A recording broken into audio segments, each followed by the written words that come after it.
Peach! Science 除霊ショック Science exorcism shock?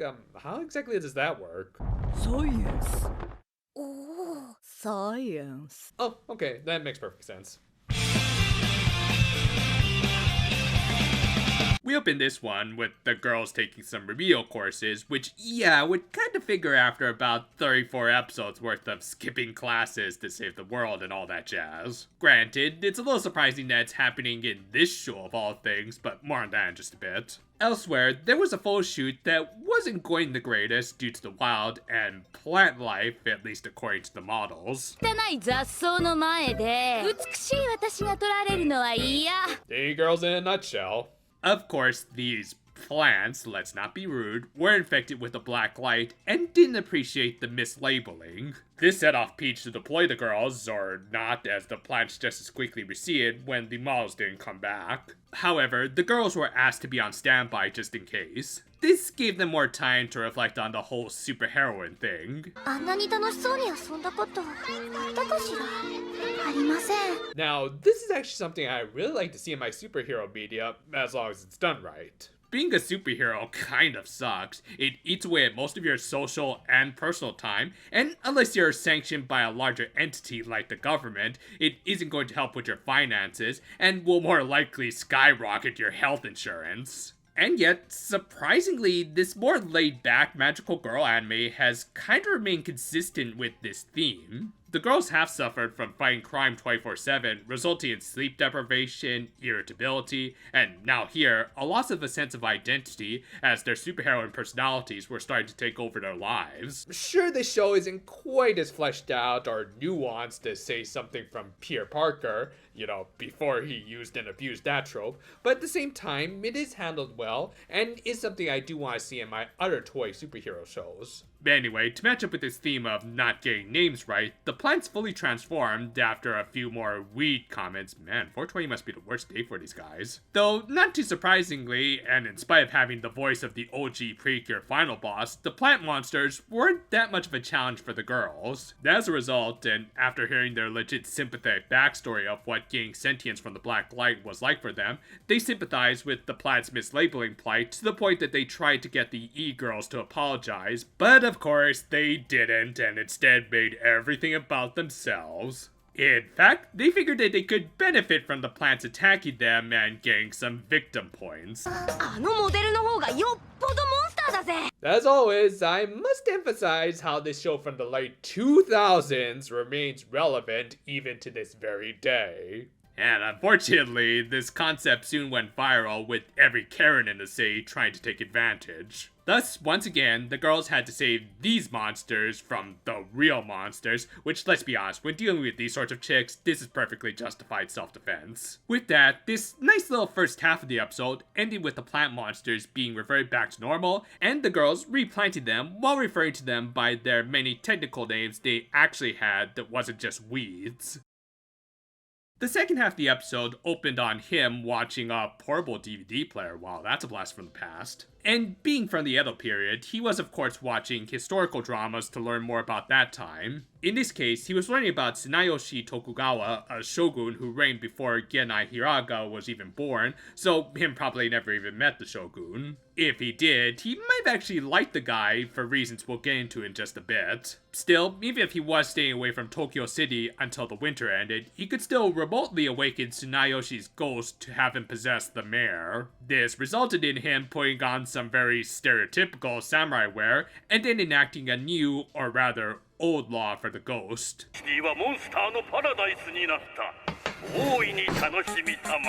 Okay, so while this episode might be based on the OG episode Bought and Scold, where Princess bought out the mayor and legalized crime, with this one even featuring the Gangrene Gang leading the charge, it is also based on the real-life prohibitions enacted by Tsunayoshi Tokugawa, where everyone was highly encouraged to be respectful towards animals, to the point that killing a mosquito could get you locked up. This was allegedly because some Buddhist monks had told his mother that he was a murderer in his past life, so to make up for it, he needed to treasure all life, in particular dogs, as he was born in the year of the dog.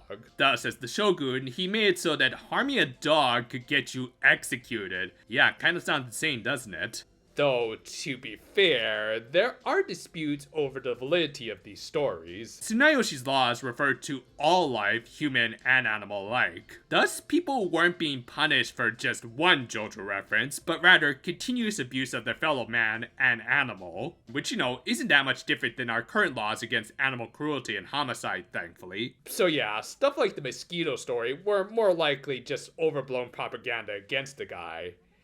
That said, the only reason that there was propaganda in the first place was because he did make some legit boneheaded proclamations.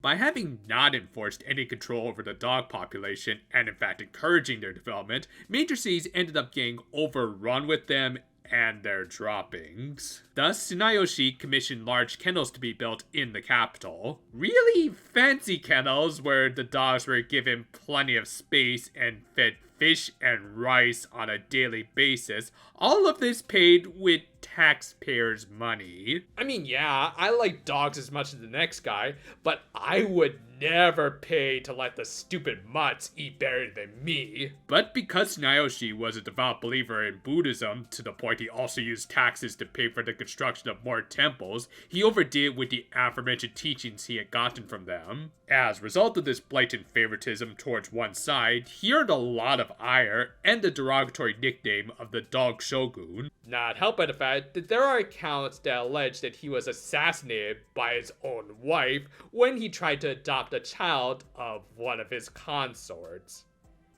Yeah, maybe those monks also should have encouraged him not to be like a dog in heat. Anyway, much like Edo, the city soon got overrun by monsters and their figurative crap, in particular the Gangrene Gang and a miscolored fuzzy? Well, either that or maybe it's one of his cousins in this version. And again, like the similar episode of the OG, the girls were treated as felons when they tried to deal with them. To make matters worse, monsters started to attack the lab. All things considered, this was a pretty intense situation, even though there wasn't much follow-up to this lab attack, but still interesting stuff. Anyway, the profs eventually figured out that the mayor had been possessed by Tsunayoshi after realizing the law's name used similar wording as the actual laws he had passed. They informed the girls about this, and they figured out a way to exorcise him by giving him a hot dog, and of course implying that it was made from dogs, even though we all know those things are made from everything else aside from dogs. From there, they just kind of defeated the ghosts. Yeah, a bit of a weird fight scene here, considering that Momoko's yo-yo had no effect, and yet Miyako and Kaoru managed to blow him away. I don't know, maybe he's like a ghost Pokemon, and normal type attacks have no effect on him. This also ended up undoing Kim's influence, and Tsunayoshi willingly returned to his grave. With that, the episode ended with the mayor repealing the law, and all the monsters retreating, except for one ape monster that had disguised herself as a human and then just willingly returned to that alias. And in turn, the girls just kind of left her alone, even after discovering her secret. I actually kind of really like this little subplot. And in general, I really like this one because I do think this is another one of those that only improve with age. Sure, while the plant monster half was yet another sympathetic monster story that we've gotten in this show several times now, when combined with the Dog Shogun story, we end up with two stories that contrast and complement each other surprisingly well. As a result, we get an episode that encourages looking at both sides of the argument, something that I think we all should try to heed a little bit more these days. In general, I would say the themes of this show seem to take a little more of a traditionalist approach. Most notably, when it comes to respecting everyone and everything around us. In the case of the latter, it's done by treasuring our personal items, or in the case of this episode, just plain old nature. And while that is a bit of a cliched lesson that a certain captain has told us a million times now, it also did include a good message about finding and establishing our own individuality. And when combined with the Dog Shogun's real-life overcompensating ideals in the second half, then things become a little more nuanced. Tsunayoshi became a controversial figure because, understandably, people weren't willing to just conform to his traditionalist beliefs that led to canines arguably getting preferential treatment, especially when he started to use taxes for them, all the while living in his fancy pagoda. And while his laws were meant to promote compassion initially, people can't and really shouldn't just ignore when their long-term well-being is treated as secondary like that.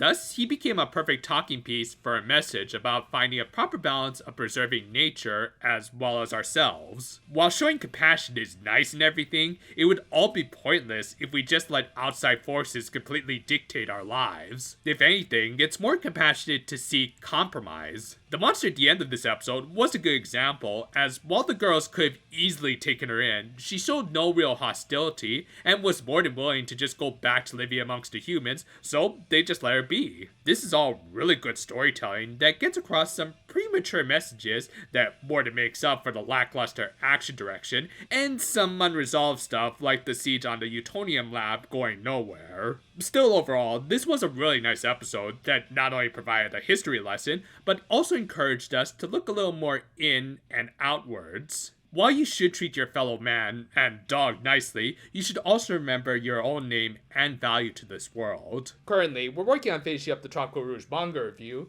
which should be out either late this week or the next. Hard to say right now. Regardless, we'll then work on part 2 of ranking the Yu-Gi-Oh! Openings, which will go on the secondary channel, as well as on Odyssey, which will feature videos from both channels in one place. So look forward to it, and until then though, farewell for now, my friends, and hi, Iggy. I guess you didn't appreciate some of the stuff I said in this review, huh? Not there!